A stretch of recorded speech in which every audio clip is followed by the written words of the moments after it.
Hello, everybody. Sorry for that brief delay getting up. Been a very hectic day today. Thank you all so much for joining me. I really appreciate everyone being here. I have the link up. I've got the link up to join the panel. It's in the chat. So I just put it up for a third time. So let's get on in here, guys. So we're going to have a fun show for you tonight. I'm really looking forward to this. I'm a big fan of Stevie Winwood. I don't have as much of his music as I have of some of the other bands that I love, but I have some of it, and I've listened to quite a bit of it today. So I'm really looking forward to doing this. And let's see. We have people starting to show up backstage. Michael Nolan, where are you?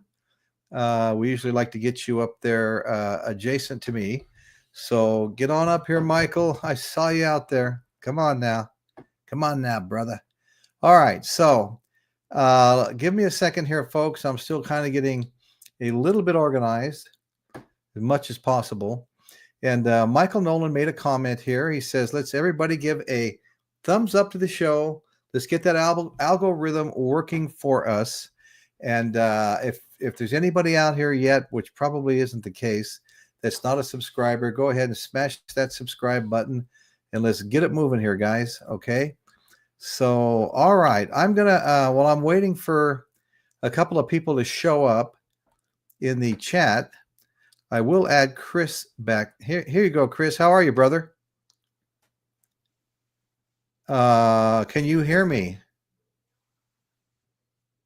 Okay, I can't hear you right now for whatever reason.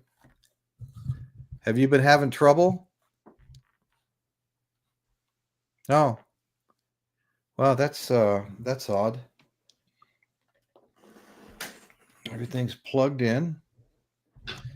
Everything should be good to go. I don't know. But you can hear me fine, you say, right? Okay. All right. Well, you might have to try something.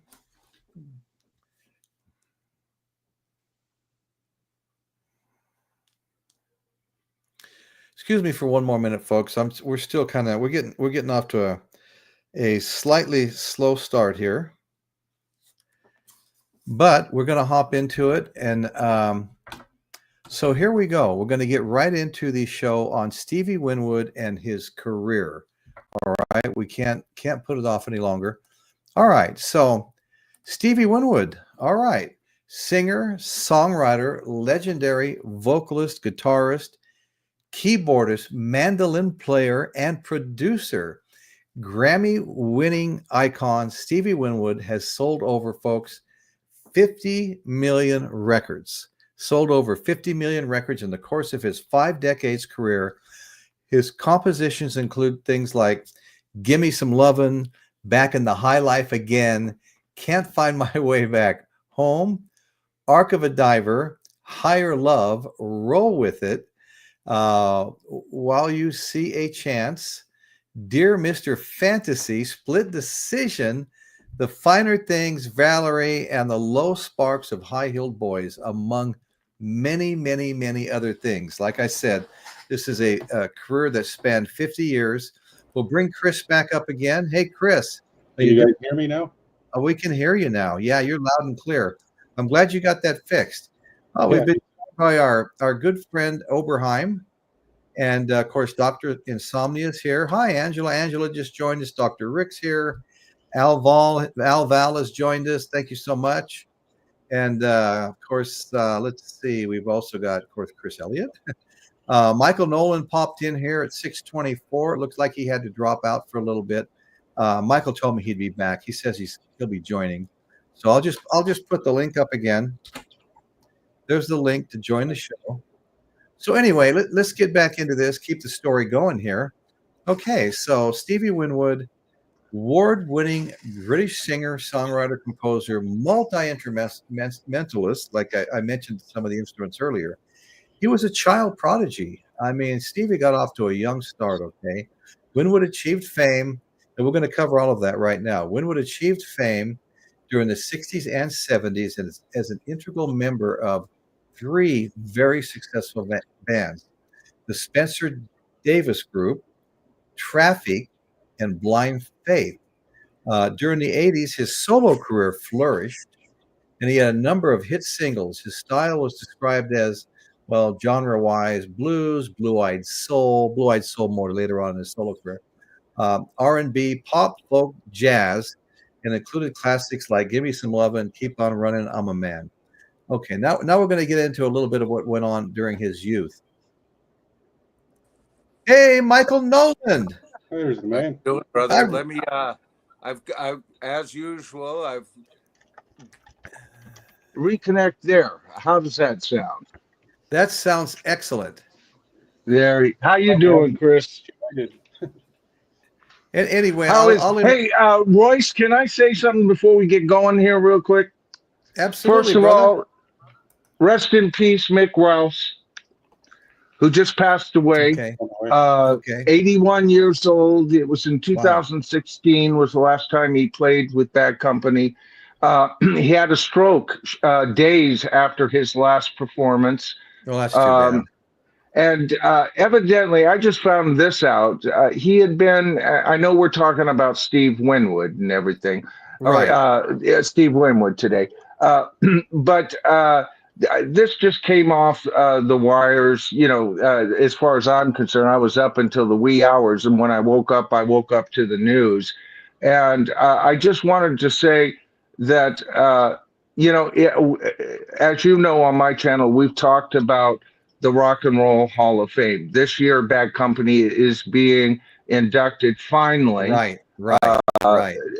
Partially due to their own problems and partially due to Jan Winter being at the helm of that. They were not inducted in a timely fashion. Paul Rogers made statements saying he wasn't interested in it. So that kind of put things off. And the thing is either way, they should have been inducted a good 20 years ago. And here's the problem I have, and this is why this passing is so sad. Although I'm glad that Mick found out that he was going to be in the Rock and Roll Hall of Fame, both Paul Rogers and Simon Kirke have said they visited him a lot. They talked to him about what they're going to perform. They're going to perform Can't Get Enough, which is a song he penned. Right, he penned a lot of their best stuff, by the way. A lot of people don't realize we're going to be talking about Steve Winwood tonight, and we'll be talking about the supergroup, couple of supergroups tonight. And people forget that Bad Company was a supergroup. Boz Burrow came from King Crimson, the one band that could take Yes to task, and many rock fans feel is even a better prog rock band. Boz came from that. He died in the mid 2000s. It was around 2006. And he died at 60 years old. So the original Bad Company, any hopes of ever getting them back died then, because I think they're that iconic. Of course, Paul Rogers and Simon Kirke came from Free, which they're mega hit all right now. So they joined Bad Company. Boz came over, and Mick Ralph came from Mott the Hoople. The year the album that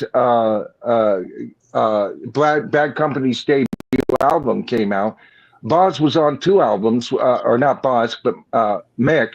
He was on the latest Mott the Hoople album and penned a couple of tunes there. But Mott the Hoople was going glam, and Mick wanted to stay blues-based rock and roll. So he made the decision. Led Zeppelin signed him up. This was as big a super group as many, but they you know what? They sounded so much themselves. People soon forgot that they were this super group that had gotten together. They were just Mick, Boz, Paul, and Simon. They really got down to that. So I know we're talking about other things tonight, but I did my screenshot tonight. Sans Fire is rest in peace. Okay. To Mick Ralph, nice, who wrote so many. And then I also wanted to make another apology. Last night on my stream, I errantly, Royce and I've already talked on the phone today, and he said, "No, you don't need to do this," but I want to do this. because I told everybody that you wouldn't be streaming till next Sunday. Royce had sent me emails and everything, but I was prepping for my own stream. I Right. didn't see these things. And so, and I was up editing a portion of my live video for a sample video up until 4 o'clock this morning. I woke up around 11 o'clock with a message from Royce going, I am streaming.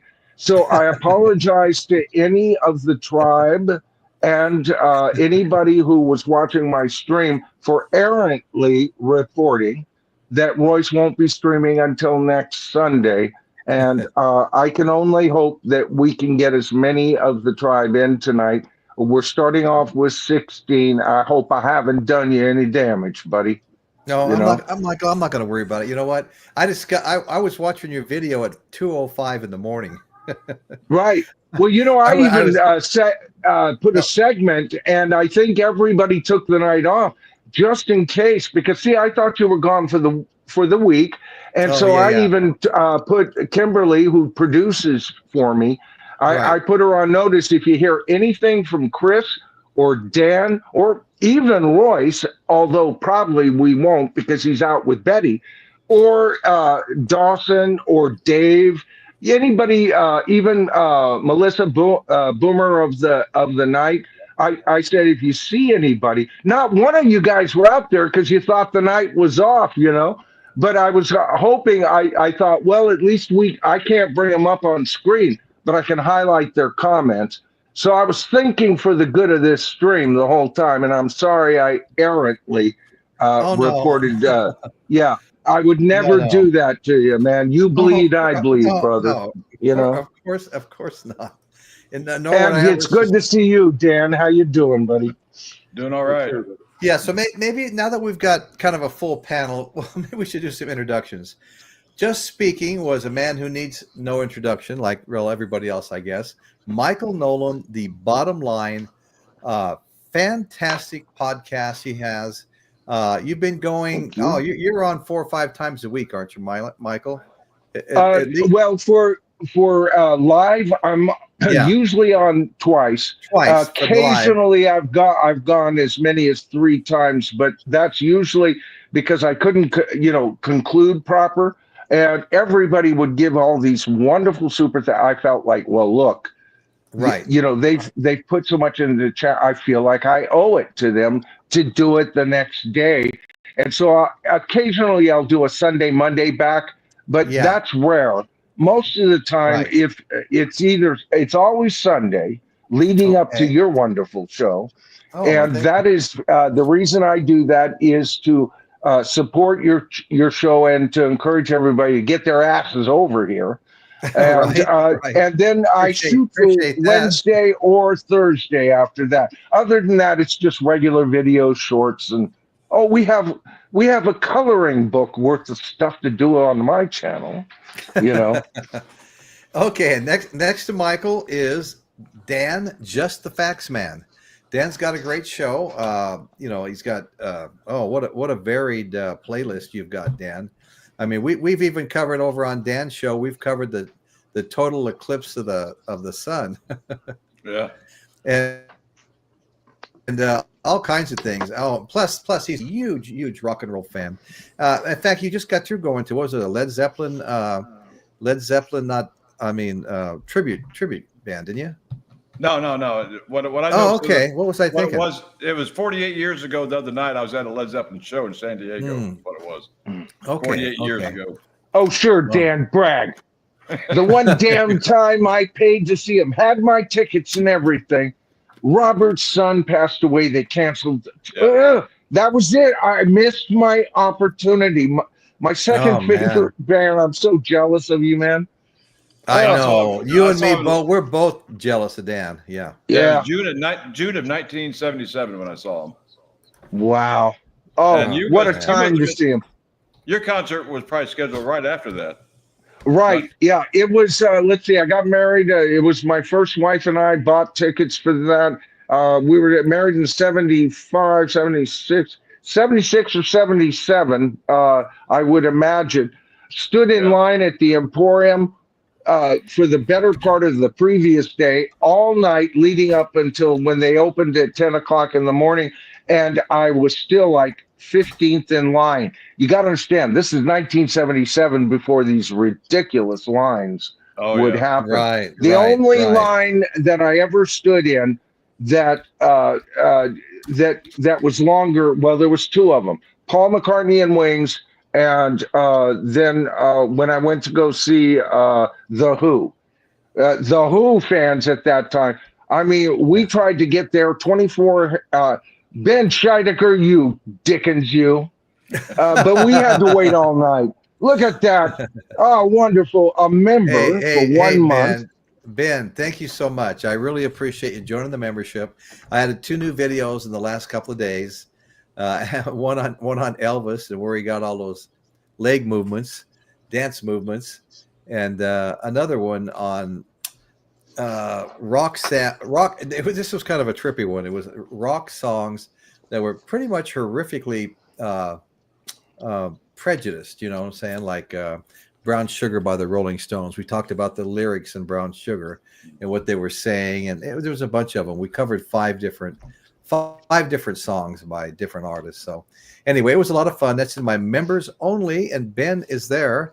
And my father saw Led Zeppelin 72. That's awesome, man. I'm really happy to hear that. 72 is when I saw the Rolling Stones at the Long Beach Arena with my wife to be and all my friends that drove down from Las Vegas, and they all slept in my apartment in Long Beach. But anyway, what was cool was Stevie Wonder opened for him. The crowd wouldn't shut up and listen to Stevie Wonder. They were all amped up about the Rolling Stones. That was kind of a disappointment because I always loved Stevie Wonder. But anyway, the Stones show was It's a great. different crowd, though. I mean, I'm sure the Stones were back there totally engrossed. You know, he was a hero, you know. Hey, come on. Absolutely. I saw the Rolling Stones here in Detroit, and Iggy Pop came out on stage in a pink dress. The place almost rioted. Well, my dad said it was almost a riot in the crowd. The one thing I'm bummed about is that same year I saw the Stones there for probably $7 or $9. Zeppelin played at the Long Beach Arena while I was living in Long Beach, and I can't even begin to explain what happened. I don't know what happened. Maybe I thought I was always going to have time. They were always around Southern California playing, and the next thing I knew, we ran out of time. I never got to see them, but I've seen Jason Bonham, you know, a couple of times, and I've seen Robert Plant a couple of times. So that's something, but it's not Led Zeppelin, though, guys, and so I'm sorry for that. But so let's get back over to Stevie Winwood. Okay, award-winning British singer-songwriter, and I mean, this guy has credit. I think he's still performing today. You know, he's hooked back up with Eric Clapton, did some stuff, you name it. You know, but he was an integral member of 3 very successful bands: the Spencer Davis Group, Traffic, Blind Faith, a favorite of mine.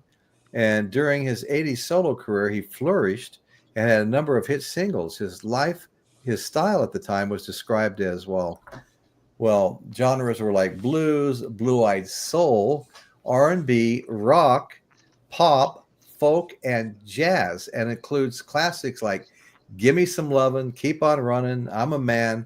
Now, this is what's trippy. We're going to get into young child prodigy Stevie Winwood. His father, Lawrence, was a semi-professional musician, playing mainly the saxophone and clarinet. Steve began playing piano at the age of, I can't even comprehend this, 4 years old. Stevie Winwood was playing the piano. He was interested in swing and Dixieland jazz and soon started playing drums and guitar. He attended classes at Birmingham and Midland, you know, not too far from the Black Sabbath boys. He attended classes at the Birmingham and Midland Institute to develop his skills as a pianist. At the age of 8 years old, this is a great story, Winwood first performed with his father and elder brother Muff in the Ron Atkinson Band. Brother Muff, Winwood later recalled that when Steve began playing regularly with him and his father, this is Brother Muff's recalling this, okay, the older brother, in a licensed pub and clubs, you know, where you couldn't be in there if you were underage. the piano was actually turned around to where Stevie had his back to the audience to try to hide him because he was obviously so underage, and apparently they never got in any trouble for it. Okay, so let's touch on their first band, then we'll come back to the panel. The Spencer Davis Group were British blues and R&B influenced rock band, formed once again Birmingham in '63 by guitarist Spencer Davis, who encountered the brothers Stevie Winwood, vocalist, playing keyboards and guitar, and Muff Winwood, the bass guitar player, performing at a Birmingham pub as the Muff Woody Jazz Band. They were called the Muff Woody Jazz Band. Spencer recruited Winwood and the Winwood brothers, I should say, and also drummer Peter York, best known for songs in the UK. Okay, their best known songs include the UK #1 hits "Keep on Running," "Somebody Help Me," and the UK and US top 10 hit "Give Me Some Lovin'" and "I'm a Man." Okay, in '64 they signed their first recording contract after Chris Blackwell of Island Records saw them at an appearance in a local club. The Winwood brothers both left in 1967 with Steve going on to form the rock band Traffic and Muff moving into A&R and production. Okay. So anyway, in 1965, they gained their first #1 single with "Keep on Running," written by reggae musician Jackie Edwards. In 1966, they followed this with another Jackie Edwards #1 hit, "Somebody Help Me," and the top 20 hit "When I Come Home." Okay. So we'll stop right there. That was, a little intro here, basically, and we're going to bring it back to the panel. Now, I don't have any Spencer Davis albums. I passed on one the other day. I was sure I had John Barleycorn, "Must Die," whatever, And I actually saw it at one of my antique stores, one of my favorite places where I buy used albums. But I was so sure I had it home. I went through 600 albums looking for it. I know it was here at one time. I don't know what happened to it, but I do have. I have this Traffic album here. Here, let me make myself a little bigger if I'm going to be showing a couple of albums. Okay, so I've got this Traffic album here, and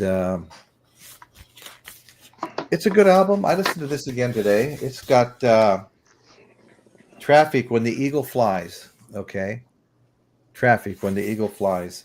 We'll get it. I won't bring up the Blind Faith stuff. I got some interesting stories with the Blind Faith stuff. It's a little bit reminiscent to Sgt. Pepper's and where some of the music came from that I have here. Okay, so let's go. Let's get back to the panel here. Chris Elliott, are you there? Let's see. Chris Elliott seems to have. Okay, Chris is gone. Let's get everybody back up here. Okay, well, everybody is back up here. Okay. All right. So, Dan, how about you and the Spencer Davis Group? Do you have any of their music? Were you into them very much? No, actually, because I was more into the heavier stuff even back then. Okay. And, and that type of music was more jazz, pop. I wasn't quite into it, but I did like the music. No, yeah, I did too. Yeah. One thing I found interesting though, when he was in his band with his brother Muff, and Muff was about 4 or 5 years older than Stevie, and Muff was amazed by Stevie's talent. It's like my little brother showing me up, and he got to a point when they were in their band together that they said, "You know what? He can play the guitar better than me. He can sing better than any of us." So they had to bring Stevie up front, because he was so good with everything. And, right. So good with everything. Right. To me, it reminded me a whole lot of the Vaughan brothers, Jimmy Vaughan and Stevie Ray, where right. The younger brother outdid the older brother. Same situation. Totally. Yeah. Yeah. Okay, Chris, I don't think you got a proper introduction. Chris has been co-hosting. My God, what's it been? At least a year, right? Right, hasn't it, Chris? Yeah. A little over, haven't you, Chris? Yeah. That's what I was thinking too. It's been a long time. I know that. Yeah. Yeah. So I'm thinking like a year and a half ago, he was firmly attached to the panel, and he may have done a couple of occasional comeuppance even before that, as I recall. Yeah. He's been with us a while. Yeah, he would, and you know, Chris is really a huge benefit for the show.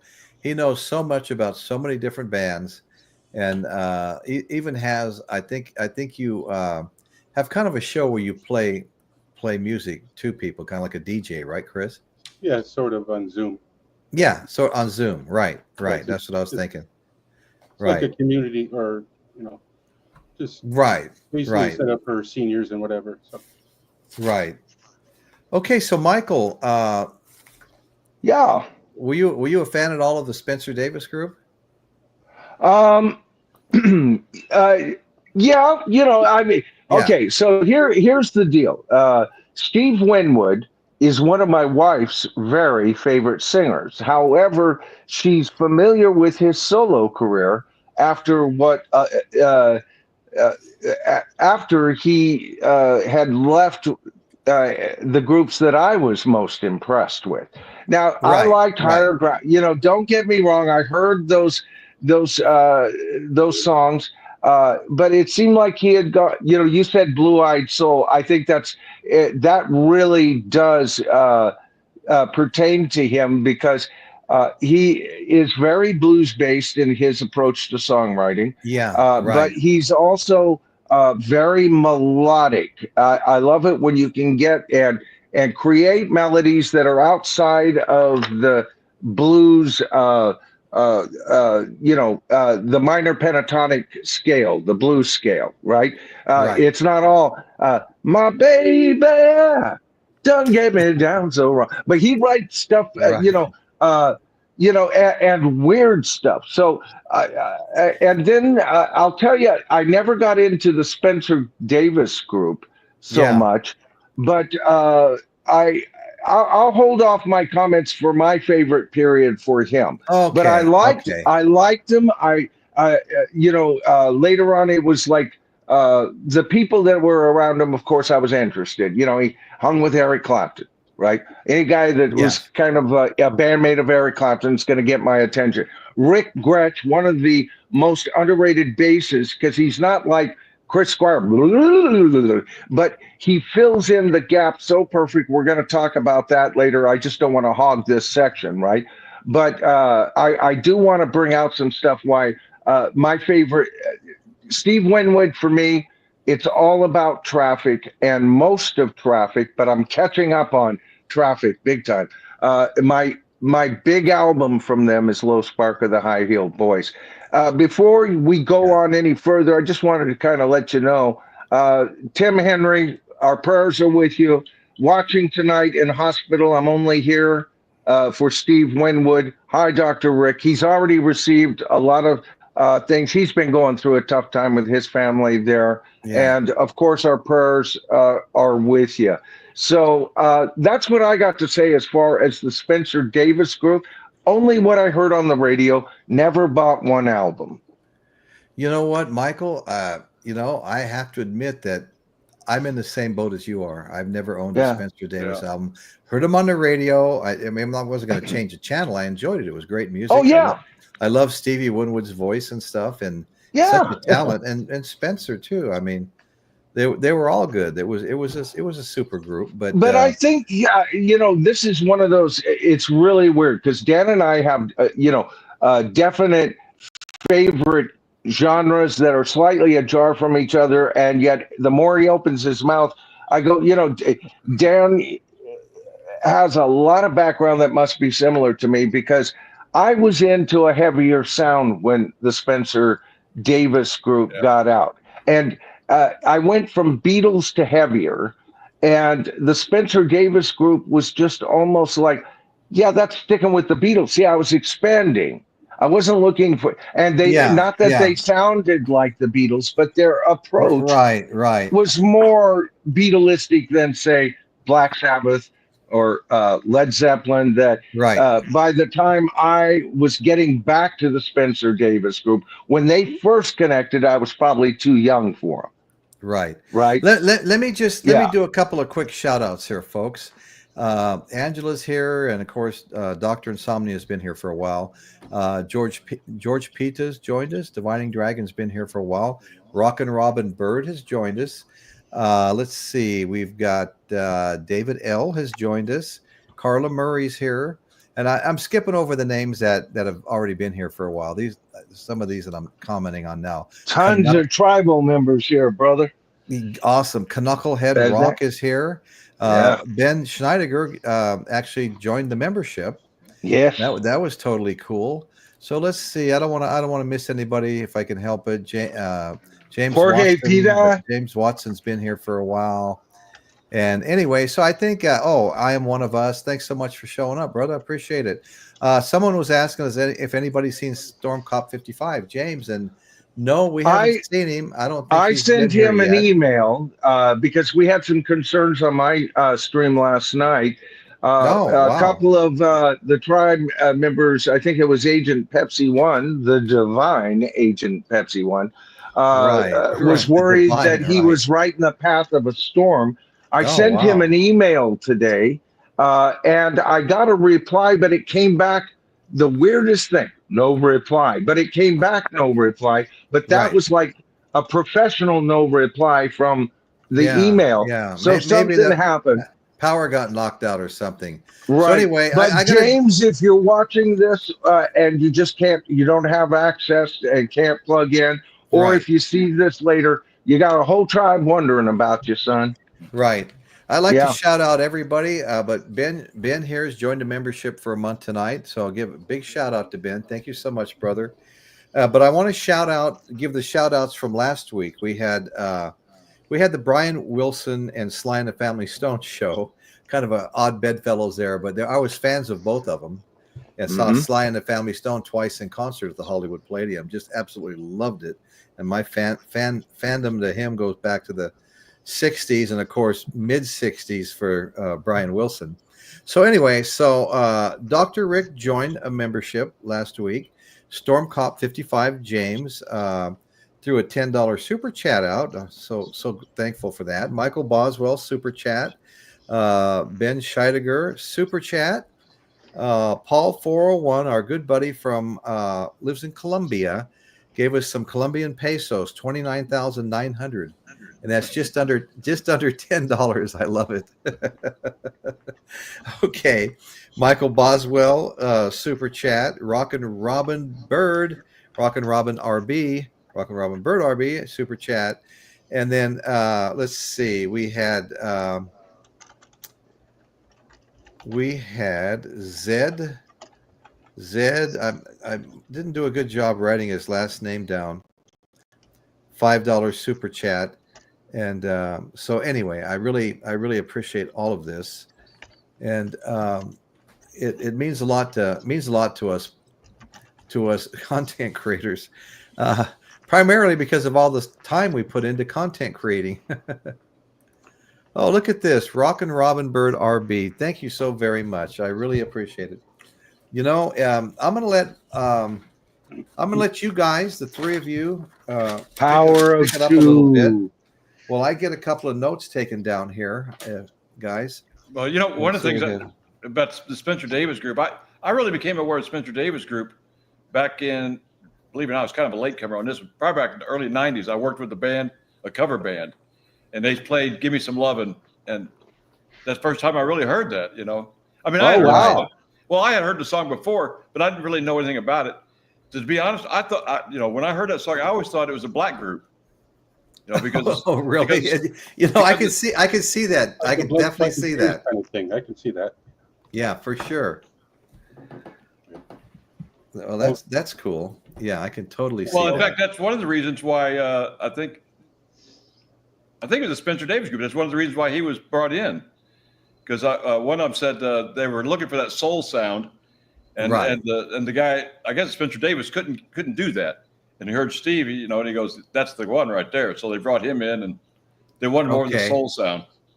I actually have a little bit to compliment what you're saying now, Dan. It's very good. I can't bring the book up right now. It's so damn humid here; it'll just ruin it right now if I take it out. But I did take some notes from it, and it talks about the Spencer Davis group. And like as you mentioned, Royce, before Spencer Davis, he was sitting in on his brother's band. It was an 8-piece jazz band. Yeah. Okay. And then it says Spencer Davis Group. They played R&B of different flavors, ranging from John Lee Hooker to Betty Everett, and were immediately distinctive due to the prodigious vocal prowess of Steve Winwood. Steve was only 16 when he joined. His keyboard style and high-pitched and emotive vocals, influenced by the emerging Motown sound, Right, displayed maturity far behind his years. Davis, somewhat older than Stevie, appeared as a fraternal figure by comparison, and by 1967, Steve Winwood was flexing his muscles for greater things, and after the group's big hit, I'm a Man, written by Steve and Jim Miller, he left to form Traffic. And that's pretty much yeah. it. That's Davis, pretty. I like the hits, like I'm a Man, That's a great addition to the story. You know, it's really cool. I think what they wrote, "I'm a Man," and later on that was covered by Chicago. You know, I love this. I think Chicago is a little bit better. I think. Okay. Well, no, if you're talking about "I'm a Man" by Chicago, Dan, that's the definitive version of that song. They own it. Yeah. You know, it's kind of like the Beatles doing the last two covers on their first two albums. One is Money, and what was the other one? Come on, baby. And, you know, they owned those songs, and McCartney and Lennon or Harrison or Starr didn't write those songs. They're covers, but they own those two songs, right? Right, yeah. Sometimes a band can do a version that is so definitive. And Dan, I agree. And that song, oh my God, I love that song. And of course, you know, I'm a major fan of Chicago's guitarist. He would be in my top 10. Terry Kath. Yeah. Amazing. Yeah, totally. And doesn't Terry sing lead vocals on that version? I think so. Well, I watched that video today of Chicago doing it in 1971. There's several singers in "I'm a Man." Right. Terry starts off. Robert Lamb sings for a while. Peter Cetera does a little bit. So they kind of rotate vocals. Yeah, because Peter takes the high writers or you know, he does the high McCartney versions of that song. Yeah. Jesus. Okay, now let's we'll go ahead and move on now, and we'll get there's some great stuff coming up here with Traffic. Okay, so Traffic was formed in '67. Hey, Royce, can I cut in for 1 second? There was something that he did before he started Traffic. And, no, please do cut right in there, buddy. In 1966, before he started Traffic, and while he was still with the Spencer Davis Group, there was a studio group basically that produced 3 songs that went to it's called Steppin' Out. It was a various artist collection, but it was Eric Clapton and the Powerhouse. It featured Eric Clapton, Steve Winwood, billed as Steve Angelo on vocal, Paul Jones, billed as Jacob Matthews on harmonica, Jack Bruce and Peter York, Peter Howard, and then Ben Palmer on piano. They recorded Crossroads, Steppin' Out, and I Want to Know. There was also a 4th song recorded called Slow Blues, but it's never been released. Gotcha. Did you see was Ginger Baker on that one? No. Okay. Well, I know which one you're talking about. But you know what? There's a lot of that with Stevie Winwood, Chris. I mean, throughout his career, even going on now. You know? Oh, I got. Who hasn't he teamed up with both as in bands and as songwriting partners too? So many people loved working with him. Even Eric Clapton loved working with him. I seen those guys, Eric Clapton and Stevie Winwood, on stage trading guitar licks. And I'll tell you what, Stevie holds his own very, very well. He is so damn talented, you know. Well, he took over playing most of Traffic's guitar pieces once Dave Mason left, who was their original. You know, Traffic I can see that. Yeah, Steve Winwood, Dave Mason, Chris was on there. Well, there's been a lot but there was the 4 beginning people. And so when Traffic first started, most of the guitar work was by David for the most part. But then when he left the band, Steve started doing most of the guitar work on their albums, right? Okay. So, okay. and Dave Mason, to me, he was he always had one foot out of that band the second they started. Yeah. I mean, he would even quit and then come back to make an album, and nobody knew he quit, right? And then he would always come back as like a guest spot and stuff. Yeah. So it wasn't a hatred. It was Dave Mason's one of those guys. You know, he would have been so much bigger, but he thought he was more like a Clapton kind of guy, that he could go from one caravanserai tent to another caravanserai tent. That worked for Clapton, but not so much for right. Dave Mason. Right. Although I love Dave Mason, you know, I just absolutely love him. To me, it sounds like Dave Mason. Yeah, it sounds like to me, Dave Mason was probably hard to get along with in that band, because I heard Dave Mason mention that when he finally left the band, basically the band came to him and said, "Look, you can't sing, you can't play, you're done." Yeah, basically booted him out, you know. And so right. Yeah, that okay. Dr. Rick made an interesting comment here. There's a live album with Clapton and Winwood at Madison Square Garden, and that was kind of a later career thing too. But that would be great to have. Okay, so let's go back. Let's get into Traffic a little bit. Okay. Okay, so Traffic, the band featured prominent musicians. Good night, Tim. Good night. Thanks for joining us for as long as you could. Blessings and prayers, brother. Thank you so much. Thank you so much. Okay, so this was formed in '67, Traffic, and it was their blend of psychedelic rock, jazz, and with progressive elements. The band featured prominent musicians like Steve Winwood, Jim Capaldi, Dave Mason, Chris Wood. They achieved success with hits like Paper Sun, Hole in My Shoe, and released influential albums such as Mr. Fantasy and John Barleycorn Must Die, which I brought up earlier, and I have it. I don't know where it's at. Okay, but their psychedelic sound and influences. The band's early sound was heavily influenced by psychedelic rock, incorporating elements of jazz, blues, world music. They were known for their innovative use of instruments like the organ, flute, and horns. Not your typical, drums, bass, rhythm, and lead guitars. Okay, the band's early sound was heavily influenced by psychedelic rock. Okay, so lineup changes and musical evolution, internal tensions led to lineup changes, periods of inactivity. Dave Mason left the band before the release of their debut album, Mr. Fantasy. The band's music evolved, incorporating more jazz and progressive rock elements in the 70s.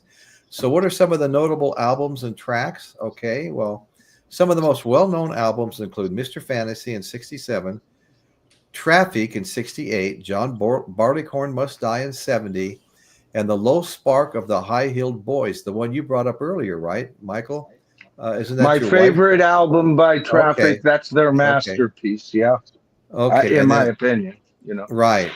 Then 70. Oh, and another thing that should be mentioned, Jim Capaldi. We've mentioned him once. Jim Capaldi's amazing. Yeah. All right. Yeah. And it was his lyrics often and Steve Winwood's music they wrote together. And Jim Capaldi, especially on Low Spark High Heeled Boys, he doesn't usually sing lead, very rarely. He just gets a track here. He sings 2 songs on that, and it's wonderful. We've heard the term rock salad. Well, the whole album is a rock salad. You've got a cherry here, some romaine lettuce there, some shredded cheese sprinkled on top here. It is a plethora of musical styles, and yet it's not heavy. Okay. But I also liked, back in the day, I was more enhanced than I am these days in my listening experience. And Traffic was right, Low Spark was right down my alley, baby. That is like a tripping freaking album. And it makes more sense the more Go Juice you're on when you when you listen to it. That's all I can Right, say. You know? right. Awesome album. Awesome. Can I add to what you're talking about with Jim Capillardi, Michael? There's Yeah. out of the book. I didn't, and it was on the Wikipedia page as well. But in 1971, when they were recording, just before they started recording Low Spark High Heel Boys, Capaldi, he almost stopped drumming and he almost left music forever because his son died from crib death. Oh man! So when he came Worse. back for the Low Spark High Heel Boys, he was replaced on drums with Jim Gordon, and then when he came back, he decided to play percussion and co-vocalist and master of ceremonies. Right. Oh wow! Yeah, and that's another thing. When they finally got in, one of the drummers for Traffic, not quite an official member, but on Low Spark is Jim Gordon, who, of course, we all know from Derek and the Dominoes, and later murderer of his own mother due to mental illness, to be fair with the man. Oh yeah. People yeah. said who knew him when he was fine was just a gentle, good-natured kind of human being, but drugs and mental illness hitting him at once. He's one of the finest drummers out there, which ought to tell you how good Jim Capaldi is on when they're inviting Jim Gordon in to do some percussion, and you've got Jim Capaldi. Oh, wow. Yeah, who was also maybe not as well known, but he went on to have a pretty good solo career himself. Right. Jim Capaldi too. So Yeah. Right. Well, all right. So, Traffic disbanded in '74, with Winwood pursuing a solo career later. They reunited for various projects in the '90s, but didn't achieve the same level of, prominence. Traffic was inducted into the Rock and Roll Hall of Fame in 2004. Okay, so Blind Faith. We're going to get into Blind Faith here a little bit, okay? yes. Because there's another, it's not a very well-liked one, and even when they reissued it, they didn't reissue the whole album. But in 1969, right after Traffic, the album Traffic, Mason left the group again. Then it says, due to his flair for light melody being at odds with the rest of the group's jazz-oriented ambitions, but he returned to help record the second album, Traffic, and included 5 songs, and one of which was Feeling All Right. Mm-hmm. But then he quit the band again, and they had an album, Last Exit, it was called, and that ended up being, at the time, the final album. And then an exclamation point was put on it by the record company putting out the best of Traffic. So it was almost like the writing on the wall, the band was dead. And then Steve Winwood joined Blind Faith, and fortunately, well, or unfortunately, who knows what Blind Faith could have went on to do. Right. Okay, I got to do a couple more shout outs right now. Paul, my good friend from Columbia, P401, he has joined us. Let's see. Winslow Red Cross has come in. And okay. Divining Dragon had to back out. He was falling asleep, he said, very tired. Tim Henry. Good night, Christian. Tim Henry of Music Life has joined us. So anyway, we got quite a few new people in here at the moment, which is great. Okay, let's get into Blind Faith, okay? And there's a lot going on with Blind Faith for a band that only released one album, okay? Okay, so Blind Faith was a short-lived English blues rock supergroup formed in '68, featuring Eric Clapton of Cream, Ginger Baker of Cream, Steve Winwood of Traffic, and Rick Gretsch of Family. The band released one self-titled album in '69 and embarked on a brief tour before disbanding. And I think that was tragic. I was 16 years old. My brother bought me that one album that they produced, and I have 2 copies of it here, including the one my brother bought me. Okay, initially, and there's a special album here I'll show too.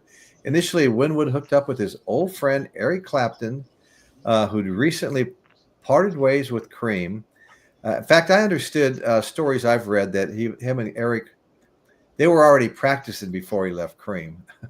the Goodbye album. Okay, the two began jamming and found that they enjoyed working together. And rumors of this is a pretty interesting story here. This is how Blind Faith got its name. The two began jamming together and found out they enjoyed working together. And rumors of their collaboration spread like wildfire. Okay, the enormous anticipation only grew when ex-Cream drummer Ginger Baker signed on. Okay, despite Clapton's misgivings over the expectations that would create, concert promoters rushed to book the band before any material had been completed. Hence the band's eventual name, Blind Faith. All the promoters had blind faith that this was going to be enormous, okay, and offered too much money for them to refuse. So despite their lack of rehearsal time, their self-titled debut, released the summer of '69, was a hit. But the extreme pressure on the group led to their breakup even before the end of the year. Winwood joined Baker in a large electric new supergroup called Ginger Baker's Air Force. Is that the one you were referring to earlier, Chris? No, it wasn't. Oh, okay. Ginger Baker's Air Force. But Winwood still had contractual obligations to Island, and he left not long after Air Force's debut performance at the Royal Albert Hall in 1970. Okay, so... You know what, Mike? Also, give people just how much, a little more eminent, or I don't know, just to make the point even more so, is when they were putting Blind Faith together, Rick Gretsch was in the middle of a tour with family when he left just to join those guys. Okay. They're right in the middle of a tour, and those guys offered him a position. I mean, Eric Clapton, Yeah. Baker, and Steve Winwood. Oh, I know. Rock superstars right there. Literally, right in the middle of a U.S. tour, he decided to go. I love that. You know, I don't know if Eric Clapton is really happy being in Blind Faith, because he made a statement one time, he says, I feel like I'm in Cream again. Here I am in Cream. Right. I could see that. Yeah. So he wanted something So maybe different. the problem was Ginger. Yeah. Right. You Well, know? it was Ginger Bruce and Ginger Baker and Jack Bruce. We just were at each other. Couldn't stand each other. They couldn't stand each other. That's exactly right. Evening, Winslow Red Cross. Good to see you, brother. Good to see you. Okay, so all right. I can't. The anticipation's killing me. I've got to do this now. Okay. I got this album, and I don't remember which one my brother bought me for my 16th birthday, but it was one of these two, and I'm not sure. I'll have to look closer at them. And this I love this album. Like I said, my 16th birthday, my brother bought this for me. Is he the one that was like 25 or 26 at that time? I know you had an older brother. Yeah. He was. Yeah, that's right. That's the one 9 years older than me. Crap Stealer in Las Vegas, and we'd go out to his house, and I got introduced to Sgt. Pepper's out at his house, and we listened to that thing every time we went out there, and on repeat, both sides. And I think I have my original. I had that the other night. I had it out. My original Sgt. Pepper's. At James's show. Yeah. James Lennon, Sinatra, Bowie. We did a show with him on Sgt. Pepper's a few nights ago. Friday night, just a few nights ago. And it was fun. It was fun. And I got to reminisce about that Sgt. Pepper's album that I love so much. Probably my favorite Beatles album. I thought you guys did a great job. I showed up in the peanut gallery, but I couldn't be up because of, I saw you there. Yeah, we all saw you. But James did a great job on that. Yep. You know, James does a great job on his show. He really does. Yes, he does. Yep. Just popped in. I usually don't. I don't go up on the panel or anything. I just watch from the chat and say hi. But he does. He's got some good hosts. You know, he's usually got Dave I Am Hop Frog in there, and a few other people that are pretty damn knowledgeable, and they have a good show. They really do. Yeah. Dave's always a good addition to any panel, in my opinion. Any panel. No, I agree 100%. Yeah. Yeah, absolutely. He's been over here several times, and they have made the panel just a little bit better every time. So Okay, you'll notice this one now. This one looks a little different. It's got kind of a blue tint to it and stuff. Why does this look a little different? Because of the band cover. The 11-year-old girl on the front holding a kind of a hood ornament, almost phalanx looking, if that makes any sense. So anyway, this was kind of the band cover. It was banned. It was banned in the United States, and that's where this cover came from. Silly anyway, band. Silly band. Yeah, Yep. that's right. I was glad. Even though I had 2 copies when I came across this for $21, I just couldn't resist. You know. Yeah. When do you get a band cover for $21? Okay. Well, anybody who sees sexual content in that, I was at the right age to go, oh yeah, when that came out, and I never thought that, and none of my friends made a tee-hee comment about that album cover. It's artistic and it's better than, although the one they replaced it with is okay. The first one. Yeah. The first one is one of rock's most iconic album covers. It's famous. Yeah. And that's rightfully so. Yeah. Exactly. Well, maybe infamous, but would be a better word. Infamous. There you go. Okay. Well, it's only infamous when people's politics and their agendas got mixed up and they started misreading artistic intent as something from the devil himself, and I just won't go there with that crowd of people. Nope. Right. Okay. So the bands, okay. Blind Faith, 1 album, 1 tour. Okay. The band's solo album was released in August 1969. It reached number one, folks, on both the US and UK charts. They also undertook a short tour, but ultimately they disbanded. Okay, notable tracks: Can't Find My Way Home, love that song. Presence of the Lord, love that song. The controversial cover we just looked at featured a topless young girl. It was considered controversial and banned in the USA. It came out with mixed critical reception. While the album was a commercial success, of course critics, they're assholes anyway, were divided. Though it had garnered more praise in retrospect, it's become more popular with the critics, apparently. Okay, excuse me, guys. Okay, so despite their short lifespan, Blind, not bland, but Blind Faith is remembered for embodying the creative energy of rock music at the end of the 60s. Notable tracks: Can't Find My Way Back Home. We already brought that up. The controversial album cover. Innocence. The image was chosen. This image of the young girl was chosen by Eric Clapton, despite initial resistance from U.S. record executives. Seidemann, the concept, Seidemann wanted to capture the feeling of humanity's creative achievement and innocence in the face of rapid changing technology. Okay, model. The girl on the cover is Mariora Goshen, who was 11 years old at the time. Seidemann initially approached an older girl, but ultimately chose Goshen for the desired effect, whatever that might have been. The image caused controversy due to the girl's age and perceived sexualization of a minor. The U.S. released the album, replaced the original cover with a portrait of the band, also shot by Seidemann, up in an attic. So the legacy, despite the controversy, the original album cover became iconic and is now a sought-after collectible.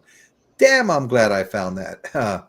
Well, the album was a commercial success. Critics were divided, though it has garnered more praise in retrospect. Okay, the legacy. Okay, well, we already covered the legacy stuff. Royce, you have Paul sending in gift memberships.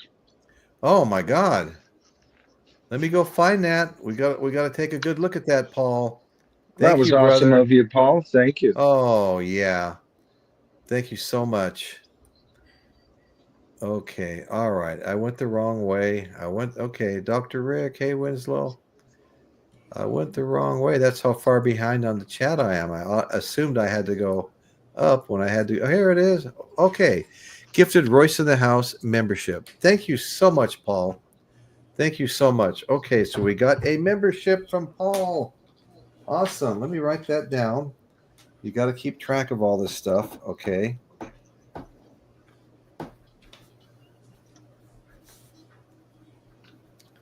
Yeah, the memberships, they're huge. They're huge. Thank you so much, Paul. I really appreciate it. You are an absolute rock star, my brother. Gifted one Royce in the House membership. So somebody that doesn't have one that's in the chat is going to wind up giving one, and let us know who you are when you get that membership. And thank you so much, Paul. Let's bring them into the membership. I'll keep adding new videos so we can keep them in there. I am Hop Frog. Dave is here. Hey, Dave. If you feel like jumping on, we still got a little bit of time left here. I'll go ahead. I just put a link up, Dave, if you'd like to join us here for a bit. Let's see. Hey, Royce, Yeah, I got a little more I can divulge here from. Yeah. Let's hear about it. All right. This is after Blind Faith and everything. Steve Winwood was going to record his first solo album, which was tentatively titled Mad Shadows, and he brought over Capaldi and Wood to work on it, and it ended up becoming like a reunion album for Traffic, and that's when John Barleycorn Must Die came out. Okay.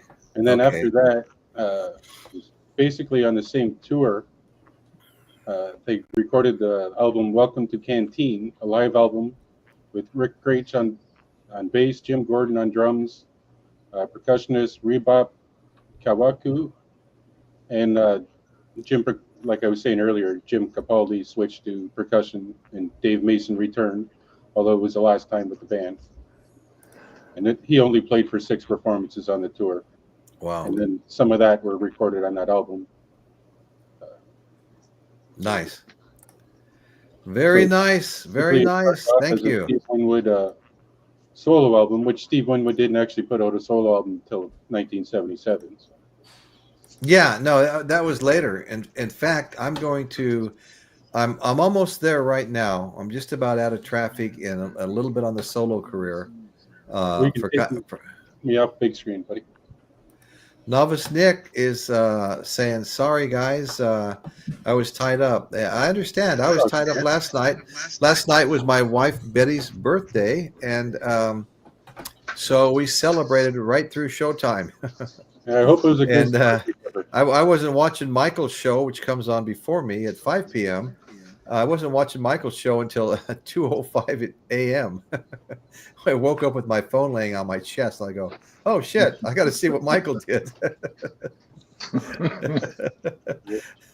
We had a great show last night. I'll tell you, the last 2 streams, both Kimberly and I talked afterwards, and we said her favorite is the one we did just before that one. But last night's stream was probably my personal favorite. It just went real well, Oh, that's awesome.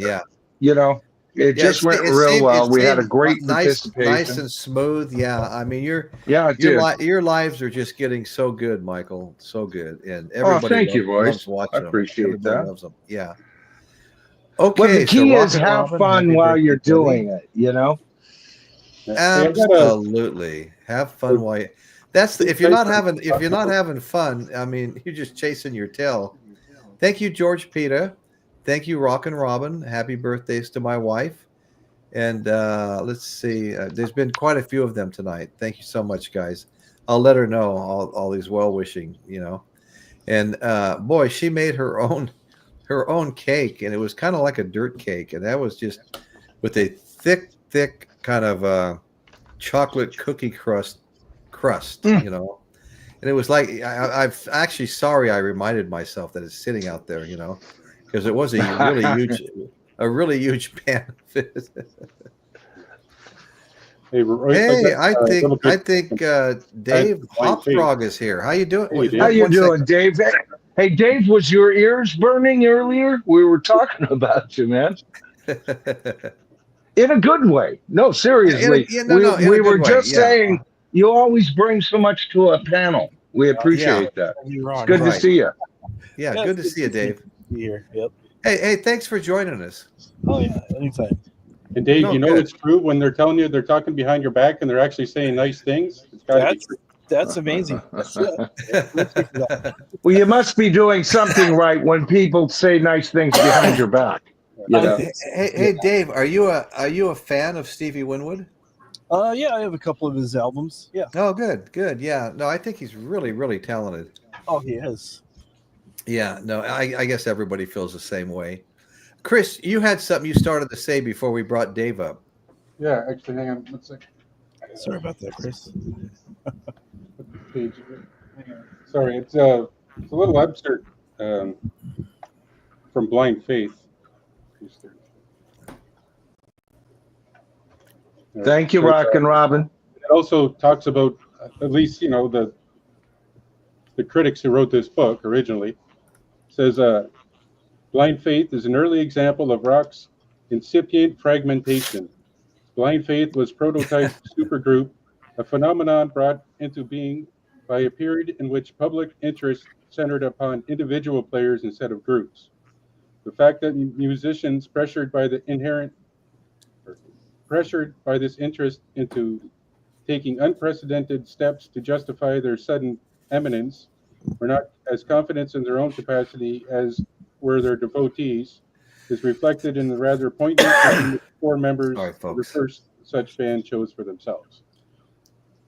So that's what I got. Okay. All right. Well, we'll go back and do a wrap on traffic. Then we'll talk a little bit about we'll do a little bit on traffic. Come back to the panel for a little round robin discussion, and then we'll do kind of a close out talking about the his solo career. And it goes on and on and on. I mean, we could spend a whole night on his solo career and not cover it all because he just does so many things. So anyway, getting back to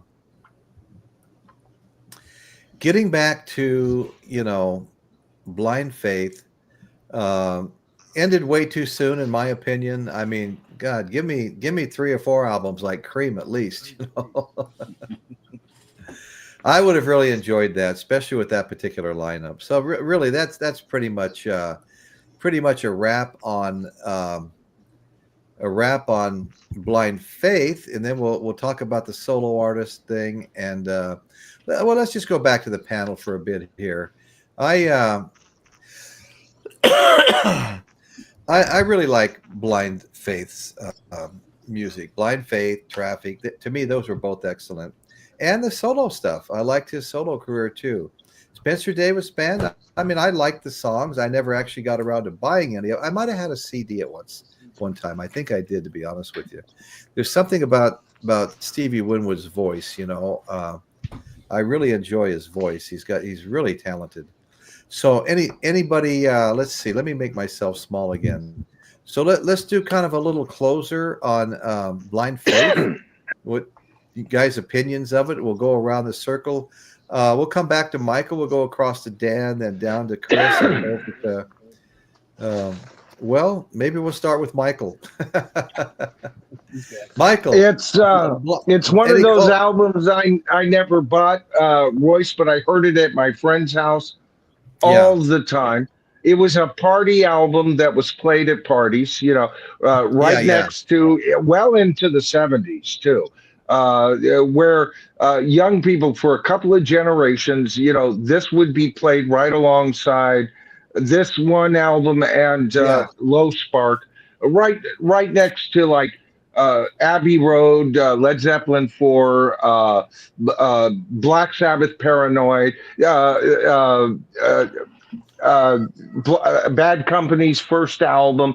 These are all party albums that you couldn't miss. You were having like everybody from the senior class over because your parents were out of town. And so you had a rampaging, speaking of rampage, a rampaging party going. And Blind Faith was one of those albums that was always played. So I'm very familiar with the songs. It is part of the soundtrack of my life, but I never have ever, either on CD or LP, bought that album. Not true, though, with Low Spark. I've owned so many copies of that. Michael, I'm only laughing because of James Watson's comment here. We can wait if you really want to go get a piece of cake, Royce. Yeah. Oh, and by the way, everybody's making such wonderful. I was going to say everybody's making such wonderful comments, but the panel was talking about Kimberly, being behind me.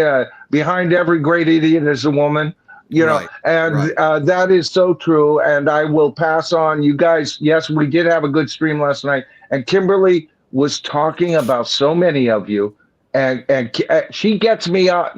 She gets me up to speed after I get off the air because I'll miss a lot of the comments.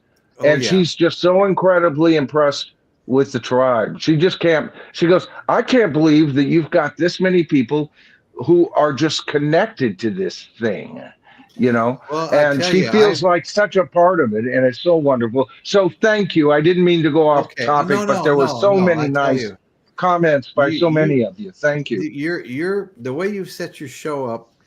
It's just what may seem like a simple thing, like the tribe. It's just like a masterpiece. Me and my wife and it came out organically. I think like that in my head anyway. Right. Like if I hang with a group of people, I would probably come up with a word like, they're my tribe.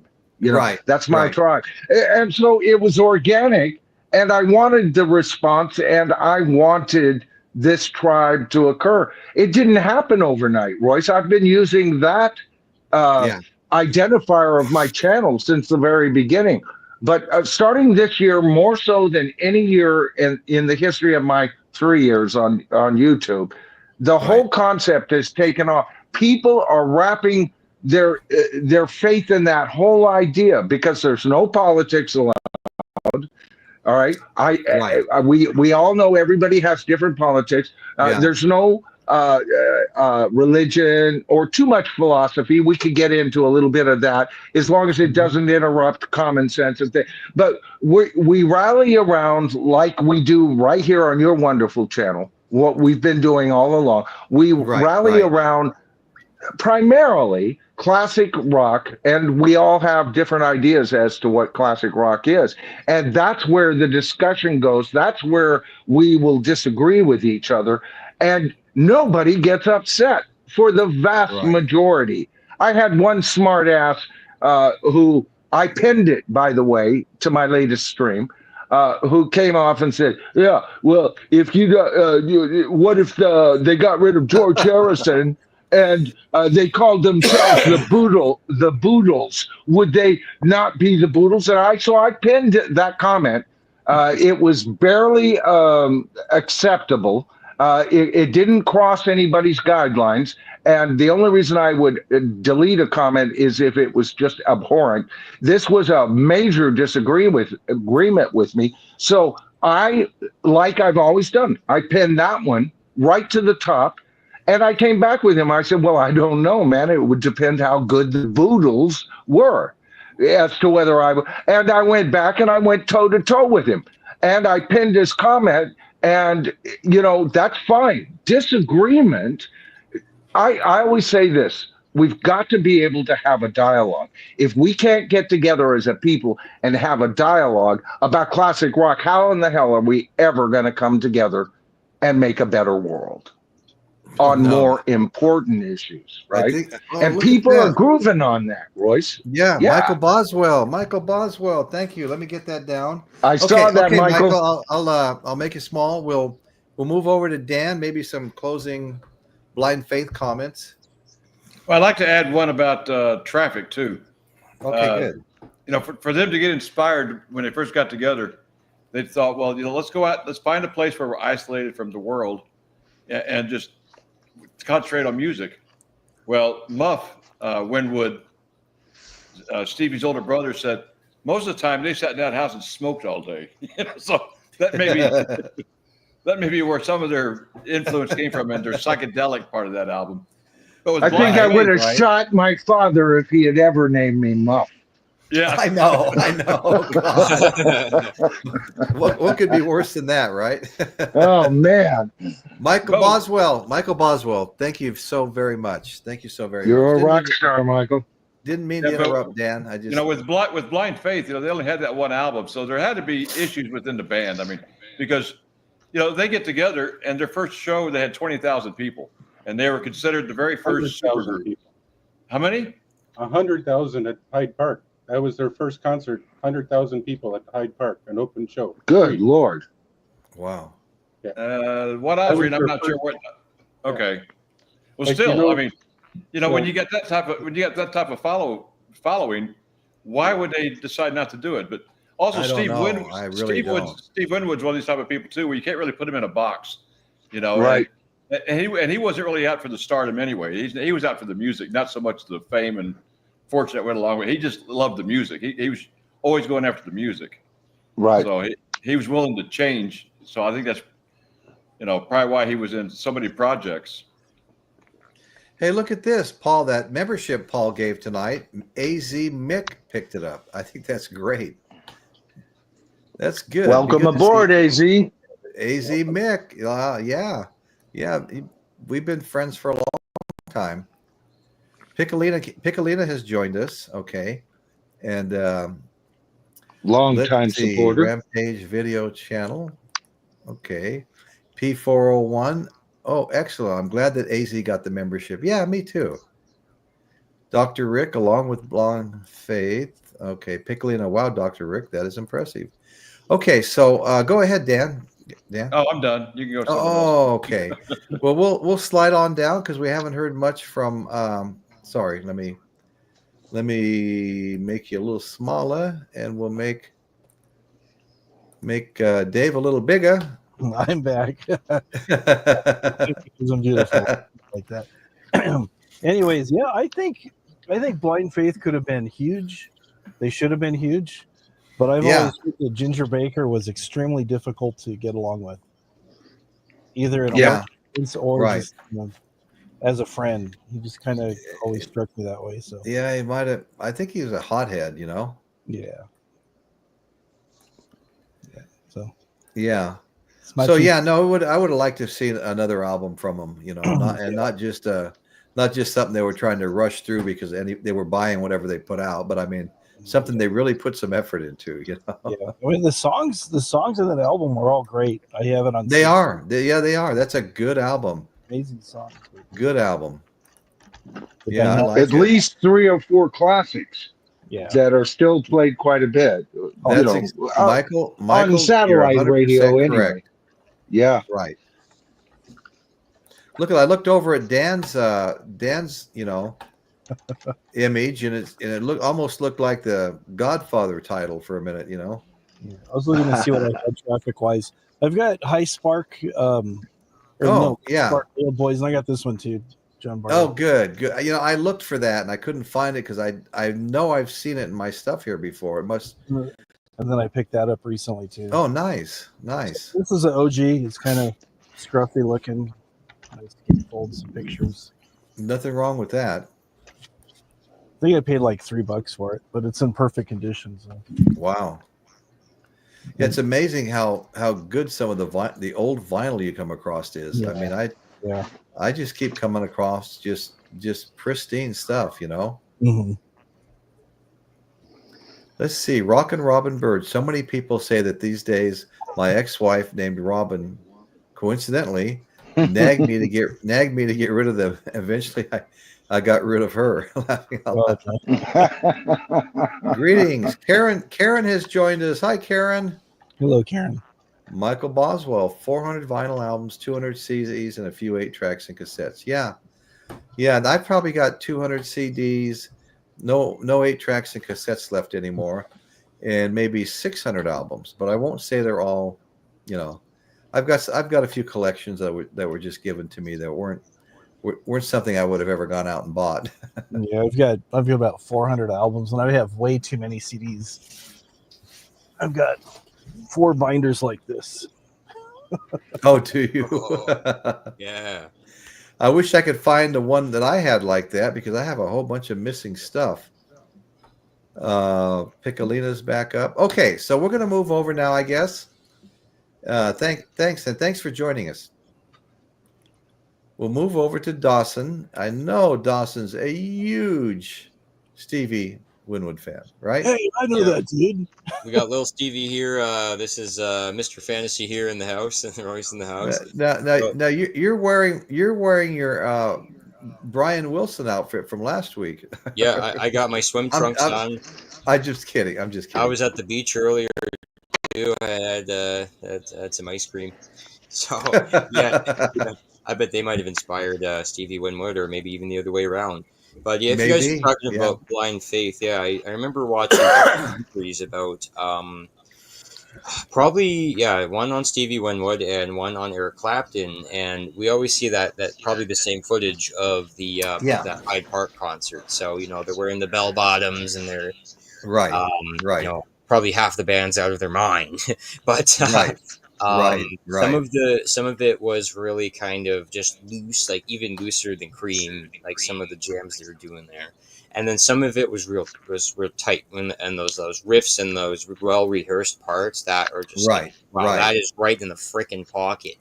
And then the rest, and then some of it was like bombastic. It was like, yes, this is a super group right here, and I bet all the critics are like, oh yeah, these guys are going to be big. They're going to be around forever and have this bright future and stuff. And that's what people were thinking. The producers and stuff. They were just trying to get them booked into all kinds of concerts and everything. But I mean, that was a really talented group that was put together for that. And they were like a supernova. They burned out real quick. But I mean, Eric Clapton was real ambitious at that time. He just came off of Derek and the Dominoes and the Allman Brother thing and the Cream. So when they get those guys together, that was some real art right there. And Blind Faith is one of the most referenced albums for kind of underrated and supergroup and guitar solos and just excess. That's the word, excess. Okay, right on. Thank you. Okay, well, let's see. Let's take a quick look at the solo career. And like I said, it's ongoing. Okay, as a solo artist, Stevie Winwood is primarily associated with the highly polished, blue-eyed soul pop that made him a star in the 80s. Yet his turn as a slick upscale mainstay of adult contemporary radio was simply the latest phase of a long and varied career. Very varied, okay? One that's seen a former teenage R&B shouter move through jazz, psychedelia. Love psychedelia. There's nothing like blues rock is like it in its own way as far as music that I like. Progressive rock, I like that too. Possessed of a powerful, utterly distinctive voice, Winwood was also an excellent keyboardist who remained an independent. I don't know if you guys knew this, but he was an in-demand session musician for most of his career. Even while busy with his high-profile projects, he was still doing session work. The background wasn't necessarily apparent on his solo records, which established a viable commercial formula. Yes, they did. That was tremendously effective as long as it was executed with commitment. Okay.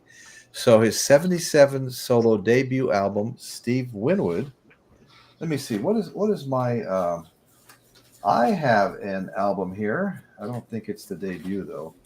It's just not Steve Winwood, but Winwood. Okay. I'll show it again when I get bigger. Okay. Okay, so 77 debut, Steve Winwood signaled a bold new artistic direction, including, with his writing partners, Vive Shanshall and Will Jennings. Yeah. And as a matter of fact, I think most of the songs here also include those two guys. Okay, so the shift kickstarted the creation of Steve's landmark solo album, including Arc of a Diver, the 3-time Grammy Award-winning Back in the High Life, and the Grammy Award winner Roll With It. That's what I have here. This is Roll With It. You can see it written across the bottom. Not easy to see, but it says Roll With It, you know. Okay, so that's the one I have, Winwood's Roll With It.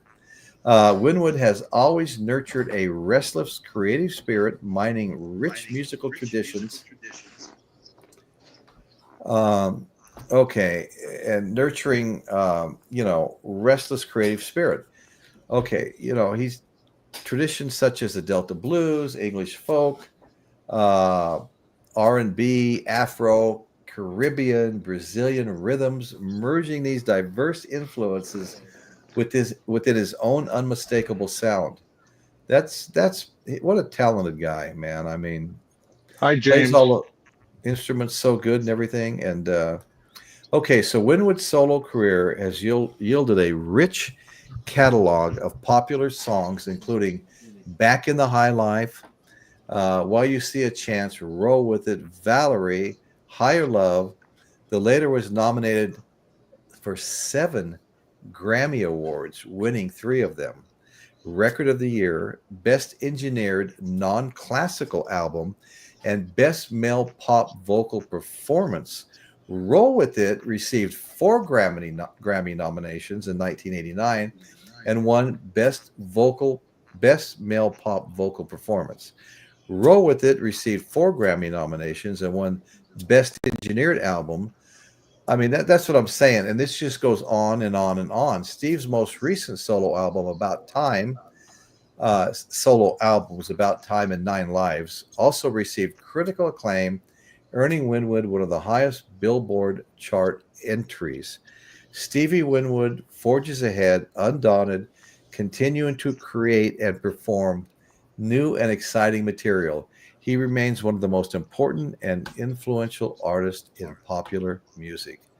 Now, I think I'm really impressed with that, and I just want to say a couple more things. Michael, you told me you did not have a Blind Faith album, and I have 2. I don't. And I have 2. So you know what I'm going to do?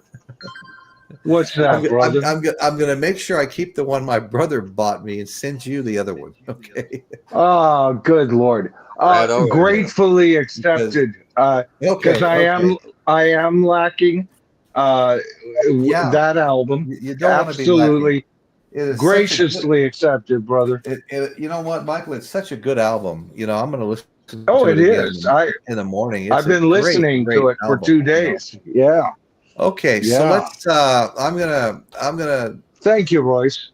No. You're welcome. So I'm going to make myself smaller again, and if we want to just chat for a little bit, and then we'll close it out. Got James Redding here. Hi, everyone. Rock and Robin Bird RB. Thank you so much for being here. Are cassettes becoming popular again? Well, that's an interesting question. I know CDs are gaining in popularity, and I'm very sorry for the ones that are missing. I have a beautiful 4-album box that held 4 Bob Dylan albums, and they're all 4 gone, but I have the box, and that just doesn't make any damn sense to me. Because the first thing I did was burn a copy and put the new ones back in the box. Now I have the empty box and maybe 1 or 2 of the burned copies that I made years ago. But they're right. Anyway. There is an increase in cassette sales for some strange, unknown reason. The only time I ever used cassettes is I would make cassettes. One of the viewers was James Redding, who said that he would make copies of his albums so he could take them in his car. And that's what I would do too. And I would also use those cassettes if I just had a general listening experience on my home deck, because I would try to take care of my album so well that I would, like I've said before, I wanted the whole process. Put it on the table, drop the needle, lift up the cover to make sure it's not down, listen, close the lights, that experience. So in order to preserve albums better, I would put them on metal cassette tapes that were coming out in the late 70s, early 80s. And that's how I preserved my original albums in such pristine condition. They get played once. Totally cool. and then I'd listen to the album 30 times on cassette, and then it'd get a second play maybe in 6 months, Right. So, yeah, but other than that, I never bought new cassette anything. They were inferior sounding. They were better than, and of course, I'm talking about cassettes versus other forms of tape. They were better than 8-track. You didn't have that sudden click in between a song. Part 2 starts, and it would ruin the whole experience. So you would get that, but you know what? The sound. Now, when you would record from an LP to a metal tape with a real good signal, they would sound phenomenal. But those aren't the ones that came all packaged. The Police Synchronicity, you'd get this little tape. It's like, no, thank you. I never understood the allure of cassette tapes.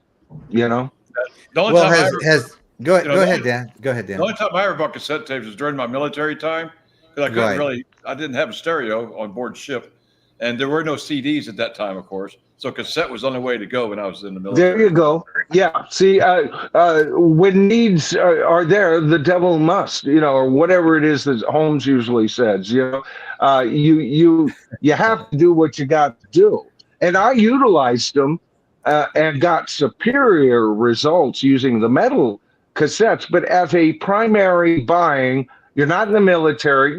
Your home set up, or you are what you are. I just never bought into it, but I have family and friends who did all the time. I was like, I always felt like you're getting ripped off by buying the cassette version, Well, I remember when people used to record the albums on the reel-to-reel, the big reel-to-reel. Yeah. That was yeah. Oh, I did that too. Yeah. My friend had a reel-to-reel with a huge library. He bought it all fairly cheap, already. They were already copied, but he had everything. I remember going over there and listening to Deep Purple and stuff like that. I mean, he had literally everything on there. But I wanted to say, let's see, one thing.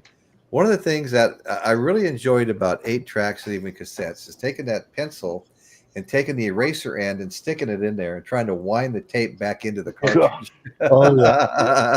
Anybody remember that? You're talking about cassettes or 8-tracks. With 8-tracks, what I remember about 8-tracks was one track would bleed over the other track, so you have to get like a little matchbook cover, stick it under the 8-track to move the 8-track up so it wouldn't bleed over. Okay, that's funny.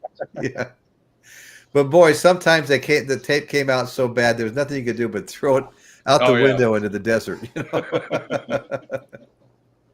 MacGyver.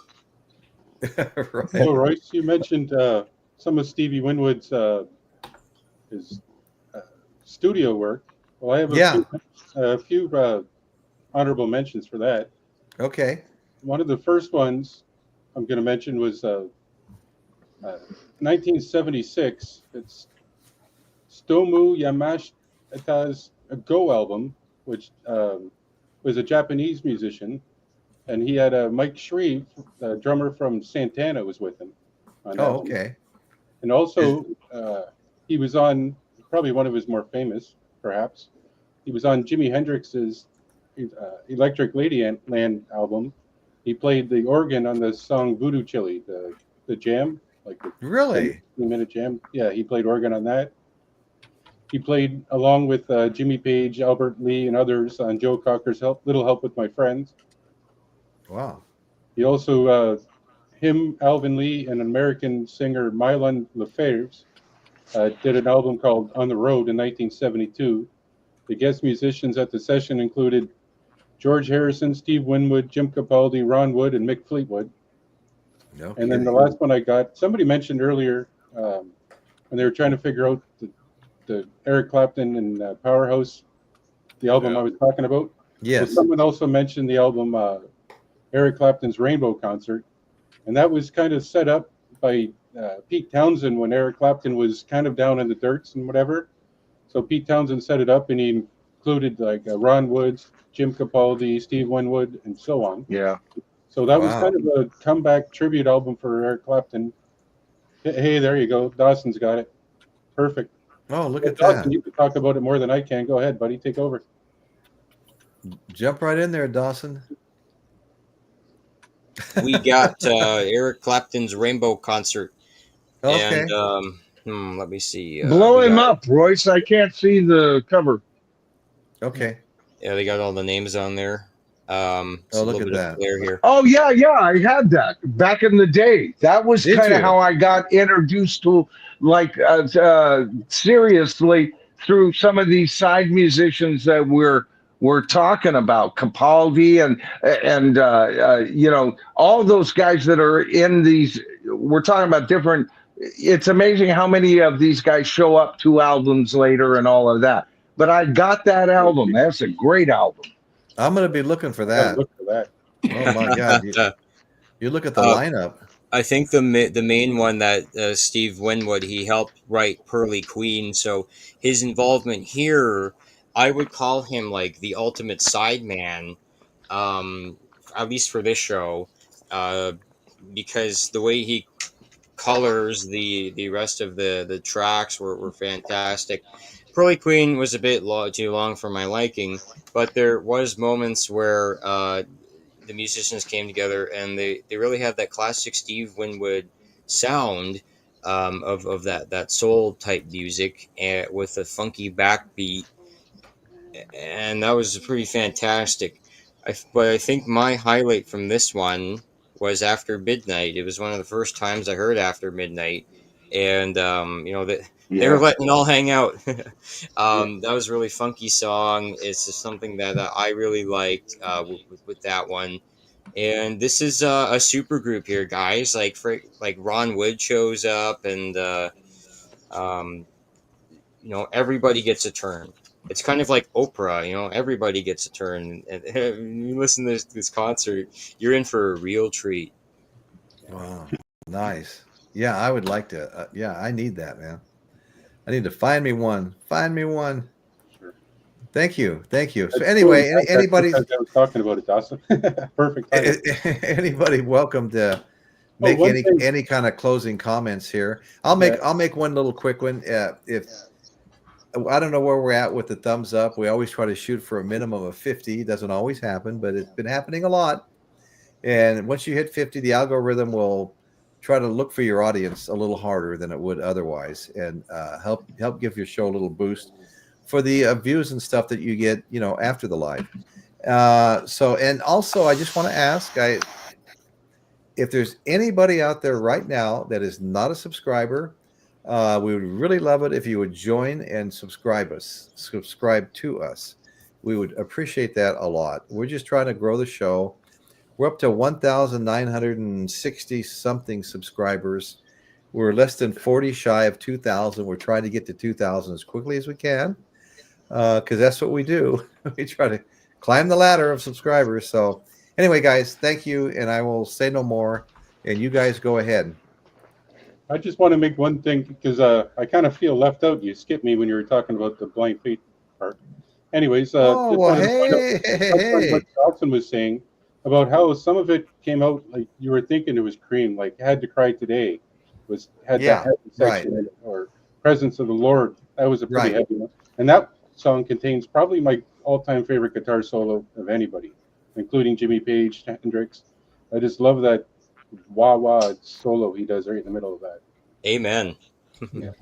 And then obviously the classic Can't Find My Way Home, Steve Winwood's biggest contribution. That's such a great song. Such a great song.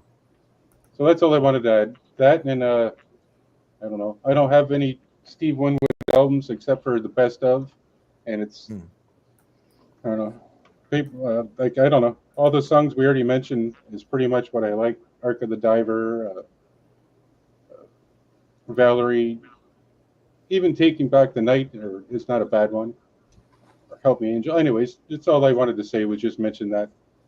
Okay, thank you. Blind Faith. Well, I'm glad we allowed you to get that out. Well, hey, there's so many awesome guitar solos, even just being a Led Zeppelin fan, but just for some reason, the first time I ever heard Presence of the Lord, to this day, that guitar solo was stuck with me. Yeah. Yeah, everybody's talking about 8-tracks tonight. I couldn't believe it. I came across this like fake alligator case, that that you bought for 8 tracks, had a double row running down it. Mhm. I went, my 8 tracks, and I had this old cheap stereo that would play an 8 track and play, various things. I go, oh, this is great. I pulled it out. I got my Hendrix, my Zeppelin 1, 2, and 3, and some Elton John and Santana, all these original 8 tracks. I got all excited. I'm going to mount in the garage. This will be a good place to play these 8 tracks while I'm out in the garage doing things. I put one in, and all of a sudden it stopped, and I pulled it out, and a long string of tape hanging. I went, holy shit. I put another one in. Maybe it was just that one. It does the same thing again. And I was so pissed off. I took that case over and I threw it away. And, I look back now, and I bet it wasn't even the tapes. It was that old beat up stereo I was putting them in. Yeah. It would be kind of a fun little novelty to have those tapes from when I was a teenager right now. Well, I've still got an 8-track player for a car. Yeah. Never even taken out of the box. Never installed. Never used. Is that right? This was years and years ago. I was at Radio Shack, and they had this table. Everything on the table. Each thing was $1. So I went in. I bought it for $1, and I still have it in the box. Figured, who knows? Maybe, some archaeologist may find it one day. That's funny. Yeah. So I was kind of bummed that I just threw that damn thing away. I don't know what it is, but something about some of the stuff from your youth. If you don't have it, you wished you did. Yeah. And if you got rid of it, you wished you hadn't. Yep. Well, here's something that I've still got copies of. When CDs first came out, remember how they used to really package them? Yeah. Artwork and all that? Well, people would just take the CD out and throw the artwork away. I kept all of my artwork. I still got all the original way CDs used to be packaged. Oh, wow. Nice. Yeah. Nice. I don't know what I'm going to do with it, but I figured, after a while, they just start selling the CDs with no packaging, Right. Yeah, the slip. One of my favorite things that I did hang on from my youth is me and my best friend at the time, we loved to race slot cars. It had all these big tracks all over Vegas. I mean, long, big tracks with big bank turns and stuff like that. And we'd make our own frames. We solder together all the copper plate. And we, in the brush, there was that arm that rode on the track, right?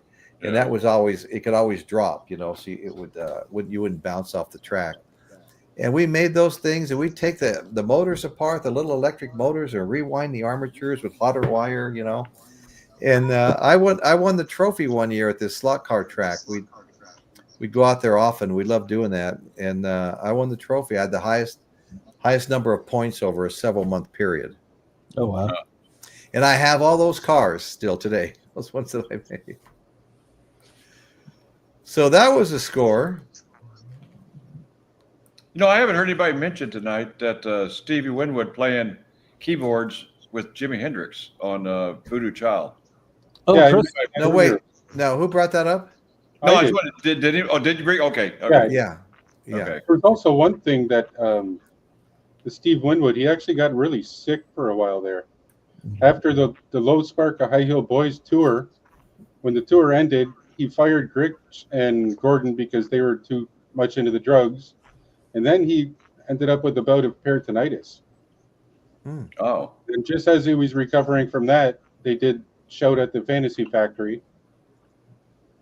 So just wanted to throw that in there. He actually, just after the tour, when he fired the other guys, he actually got sick not long after that. So they had to delay their next album too. Well, I'll tell you, Chris, Stevie Winwood is so popular, especially on keyboards, that I can't remember the last time I saw an award show, on TV, that he wasn't back there playing keyboards.